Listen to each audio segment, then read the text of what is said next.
RTC బంద్కు countdown మొదలైంది. ఈ నెల 22 నుంచి ఆర్టీసీ బస్సులు నిలిచిపోనున్నాయి.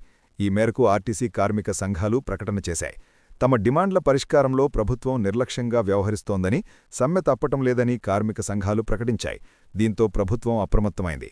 ఇదే అంశంపైన రాష్ట్ర రోడ్డు రవాణా సంస్థ కార్మికులకు తెలంగాణ రవాణా శాఖ మంత్రి పొన్నం ప్రభాకర్ విజ్ఞప్తి చేశారు. తమ డిమాండ్ల నెరవేరని పక్షంలో ఏప్రిల్ 22వ తేదీ నుంచి సమ్మెలోకి వెళుతున్నట్లు ఆర్టీసీ జేఏసీ సోమవారం ప్రకటించింది. 21వ తేదీ అర్ధరాత్రి నుంచి ఆర్టీసీ బస్సులు నిలిపివేస్తామని స్పష్టం చేసింది. 22వ తేదీ తెల్లవారుఝాము నుంచి సమ్మెలోకి వెళతామని పేర్కొంది. సోమవారం ఆర్టీసీ క్రాస్రోడ్లోని కార్మిక శాఖ కార్యాలయంలో ఆ శాఖ ఉన్నతాధికారులతో ఆర్టీసీ జేఏసీ నేతలు సమావేశమయ్యారు. ఆర్టీసీ కార్మిక సంఘాల సమ్మె నిర్ణయం వేళ ప్రభుత్వం కీలక నిర్ణయం తీసుకుంది.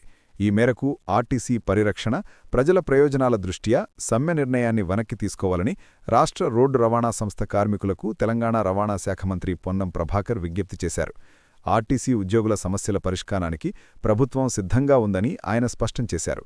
చర్చల ద్వారా సమస్యలు పరిష్కరించుకుందామని సంస్థ కార్మికులకు మంత్రి పొన్నం ప్రభాకర్ పిలుపునిచ్చారు. సమ్మె ఆలోచన వద్దని మంత్రి పొన్నం వినతి. సమస్యలు చెప్పుకోవడానికి తమ తలుపులు తెరిచే ఉన్నాయి. ఎవరైనా వచ్చి తమ సమస్యలు చెప్పుకోవచ్చునని ఆర్టీసీ కార్మికులకు మంత్రి పొన్నం ప్రభాకర్ సూచించారు.